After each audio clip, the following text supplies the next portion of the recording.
Short time memory loss. ಈ disorder ಬಗ್ಗೆ ಎಲ್ಲರೂ ಕೇಳೇ ಇರ್ತೀರ. ಈ ಡಿಸಾರ್ಡರ್ ಹೇಗಂದರೆ, ಒಂದು ಕೆಲಸ ಮಾಡಬೇಕಾದ್ರೆ ಮಧ್ಯದಲ್ಲಿ ಇನ್ನೊಂದು ಕೆಲಸ ಬಂದಾಗ ಒಂದು ಕೆಲಸನ ಪೂರ್ತಿಯಾಗಿ ಮರ್ತು ಬಿಡ್ತೀವಿ. ಅದನ್ನೇ ಶಾರ್ಟ್ ಟೈಮ್ ಮೆಮೊರಿ ಲಾಸ್ ಅಂತಾರೆ. ಗಣೇಶ್ ಅವ್ರು ತೆಗ್ದಿರೋ ಸುಂದರಾಂಗ ಜಾಣ ಫಿಲಮಲ್ಲಿರೋದು ಸೇಮ್ ಇದೆ.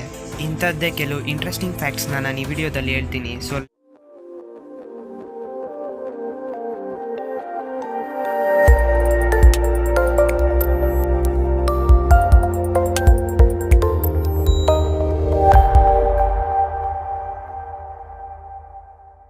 Fact number 9. ನಿಮಗೆ ಹೆಡ್ ಪೇಯ್ನು ಮತ್ತು ರಾತ್ರಿ ಎಲ್ಲ ನಿದ್ದೆ ಬರದೇ ಇರೋದು, ನಿದ್ದೆ ಕೆಡೋದು ಈ ಥರ ಎಲ್ಲ ಯಾಕಾಗುತ್ತೆ ಅಂದರೆ, ಅದಕ್ಕೆ ನೀವು ಫೋನ್ ನೋಡ್ತಿರಲ್ಲ, ಆ ಫೋನಿಂದ ಬರೋ ವೇರಿಯೇಷನ್ಸು ಒಂಥರ ಕಾರಣ ಅಂತೆ. Fact number 8. ಸೊಳ್ಳೆ ಜಾಸ್ತಿ ದೊಡ್ಡವ್ರಿಗಿಂತ ಮಕ್ಕಳಿಗೆ ಕಚ್ಚುತ್ತಂತೆ. ಯಾಕಂದರೆ ಮಕ್ಕಳು ಈಸಿಯಾಗಿ ಉಸಿರಾಡ್ತಾರಲ್ವ, ಅದಕ್ಕೆ. Fact number 7. ನಿಮ್ಮ ಬ್ರೈನ್ನ ಹೇಗೆ ಶಾರ್ಪ್ ಮಾಡ್ಕೊಳ್ಳೋದು ಅಂತ ಅಂದರೆ, ನಾನು ನಿಮಗೆ ಒಂದು ಐಡಿಯಾ ಕೊಡ್ತೀನಿ. ನೀವು ಬೆಳಿಗ್ಗೆ ಎದ್ದಿದ ತಕ್ಷಣ ನೀವು ರೈಟ್ ಸೈಡ್ ಹ್ಯಾಂಡ್ ಯೂಸ್ ಮಾಡ್ತೀರಾ ಅಂದರೆ ನೀವು ಲೆಫ್ಟ್ ಹ್ಯಾಂಡಿಂದ ಬ್ರಷ್ ಮಾಡಿ. ಅದೇ ನೀವು ಲೆಫ್ಟ್ ಹ್ಯಾಂಡ್ ಜಾಸ್ತಿ ಯೂಸ್ ಮಾಡ್ತೀರಾ ಅಂದರೆ ನೀವು ರೈಟ್ ಹ್ಯಾಂಡಿಂದ ಬ್ರಷ್ ಮಾಡಿ. ಆಗ ನಿಮ್ಮ ಬ್ರೈನು ಸ್ವಲ್ಪ ಶಾರ್ಪ್ ಆಗಿರುತ್ತೆ. ಆದರೆ ನಾಳೆ ಬೆಳಗ್ಗೆ ಟ್ರೈ ಮಾಡಿ. Fact number 6. ಇವ್ರ ಹೆಸರು ಪ್ರಹ್ಲಾದ್ ಜಾನಿ ಅಂತ. ಇವರು 75 ವರ್ಷದಿಂದ ಊಟ ನೀರು ಏನು ಕುಡಿದಿರ ಬದುಕಿದಾರಂತೆ. ಇವರಿಂದ ಸೈಂಟಿಸ್ಟು ಏನೇನೋ ಚೆಕ್ ಮಾಡಿದ್ರಂತೆ, ಆದರೆ ಅವ್ರಿಗೇನು ಗೊತ್ತಾಗ್ಲಿಲ್ವಂತೆ. Fact number 5.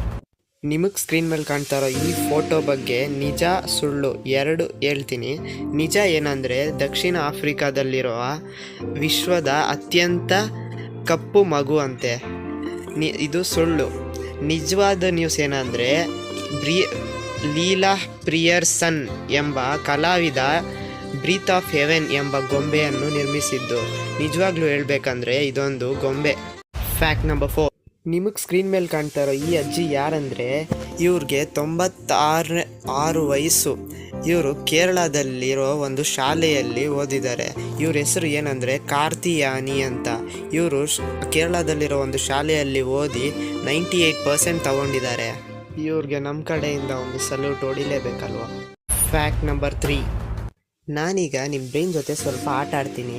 ನಿಮಗೆ ಸ್ಕ್ರೀನ್ ಮೇಲೆ ಕಾಣ್ತಾ ಇರೋ ಈ ಹುಡುಗಿನ ನೀವೆಲ್ಲೂ ನೋಡಿಲ್ಲ ಅಲ್ವಾ. ಈ ನೆಗೆಟಿವ್ ಇಮೇಜ್ನ ಕಲರ್ ಇಮೇಜ್ ಆಗಿ ನೋಡಿಸ್ತೀನಿ, ಆದರೆ ನಾನು ನೋಡ್ಸಲ್ಲ, ನಿಮ್ಮಿಂದನೇ ನೀವೇ ನೋಡ್ಕೊತೀರಾ. ಈಗ ನಾನು ಹೇಳೋ ಥರ ಮಾಡಿ. ವಿಡಿಯೋನ ಪಾಸ್ ಮಾಡಿಬಿಟ್ಟು 25 ಸೆಕೆಂಡ್ಸು ಈ ಮೂಗ್ ಮೇಲೆ ಕಾಣ್ತಾ ಇರೋ ಈ ಡಾಟ್ನ ನೋಡಿದಾದ್ಮೇಲೆ 5 ಸೆಕೆಂಡ್ಸು ಆ ಪಕ್ಕದಲ್ಲಿ ಕಾಣೋ ವೈಟ್ ಸ್ಕ್ರೀನ್ ಮೇಲೆ ನೋಡಿ. ಆಗ ಇವಳು ಕಲರ್ ಇಮೇಜು ನಿಮಗೆ ಕಾಣಿಸುತ್ತೆ. ಯಾರ್ಯಾರು ಕಾಣಿಸುತ್ತೆ ಅಂತ ಕಾಣಿಸಿದ್ರೆ ಲೈಕ್ ಮಾಡಿ, ಕಾಣಿಸ್ದೇ ಇರೋರು ಕಮೆಂಟ್ ಮಾಡಿ. Fact number 2. ನಿಮ್ಮ ಬ್ರೈನ್ ಜೊತೆ ಇನ್ನೊಂದು ಲಾಸ್ಟ್ ಗೇಮ್ ಆಡ್ಬಿಡ್ತೀನಿ. ಈಗ ಸ್ಕ್ರೀನ್ ಮೇಲೆ ಕಾಣ್ತಾರೋ ಈ ಪಿಕ್ಚರ್ನ, ಅದು ಸೆಂಟ್ರಲ್ ಒಂದು ಡಾಟ್ ಕಾಣ್ತಾ ಇದೆಯಲ್ಲ, ಅದನ್ನೇ ನೋಡಿಕೊಂಡು ಕಣ್ಣು ಮುಚ್ಚಿದಿರ ಮೊಬೈಲ್ನ ರೊಟೇಟ್ ಮಾಡಿ. ಆಗ ಆ ಸುತ್ತಲೂ ಇರೋ ಡಾಟ್ಸು ತಿರುಗುತ್ತೆ. ಅದೇ ನೀವು ಆ ಡಾಟ್ಸ್ನ ನೋಡ್ದಿರ ರೊಟೇಟ್ ಮಾಡಿದ್ರೆ ಅದು ತಿರುಗಲ್ಲ. Fact number 1. ನಾವು ದಿನಕ್ಕೆ 50,000 to 70,000 ಅಂದರೆ 50,000 ಇಂದ 70,000ವರೆಗೂ ಯೋಚನೆ ಮಾಡ್ತೀವಂತೆ. ಅದು ಒಂದು ದಿನಕ್ಕೆ. ನಮ್ಮ ಬಾಡಿ ವೆಯ್ಟ್ನ ಕಂಪೇರ್ ಮಾಡಿದ್ರೆ ನಮ್ಮ ಬ್ರೈನ್ ವೆಯ್ಟು ನಮ್ಮ ಬಾಡಿಯಲ್ಲಿರೋ ವೆಯ್ಟ್ಗೆ ಓನ್ಲಿ 2% ಆಫ್ ವೆಯ್ಟ್ ಮಾತ್ರನೇ ಇರುತ್ತಂತೆ. ಪ್ರತಿ ಮೊಬೈಲ್ಗೂ GB ರ್ಯಾಮ್ ಇರೋ ಥರ ನಮ್ಮ ಬ್ರೈನ್ಗೂ GB ಇರುತ್ತಂತೆ. ಅದು 50 lakh GB 50 lakh ಗಿಗಾಬೈಟ್ಸ್ ಇರುತ್ತಂತೆ. ನಾವು ದಿನಕ್ಕೆ ಎಷ್ಟೋ ಸತಿ ಯೋಚನೆ ಮಾಡ್ತೀವಿ, ಆದರೆ 100%ಅಲ್ಲಿ 90% ಆಫ್ ನೆಗೆಟಿವ್ ಥಾಟ್ಸ್ನೇ ನಾವು ಯೋಚನೆ ಮಾಡ್ತೀವಂತೆ. ನೆಗೆಟಿವ್ ಅಂದರೆ ಕೆಟ್ಟ ಯೋಚನೆಗಳು. ಎಲ್ಲರೂ ಈ ವಿಡಿಯೋ ನೋಡಿದ್ದೀರಾ ಅಂದರೆ ಈ ವಿಡಿಯೋ ನಿಮಗೆ ಖಂಡಿತವಾಗ್ಲೂ ಇಷ್ಟ ಆಗಿರುತ್ತೆ ಅಂದ್ಕೊಂಡಿರ್ತೀನಿ. ಇಷ್ಟ ಆದರೆ ಲೈಕ್ ಮಾಡಿ, ಯಾಕೆ ಇಷ್ಟ ಆಯಿತು ಅಂತ ಕಮೆಂಟ್ ಮಾಡಿ, ಈ ನಾಲೆಜ್ನ ಫ್ರೆಂಡ್ಸ್ ಆ್ಯಂಡ್ ಫ್ಯಾಮಿಲಿ ಜೊತೆ ಶೇರ್ ಮಾಡಿ, ಹಾಗೆ ಚಾನಲ್ನ ಸಬ್ಸ್ಕ್ರೈಬ್ ಮಾಡಿ.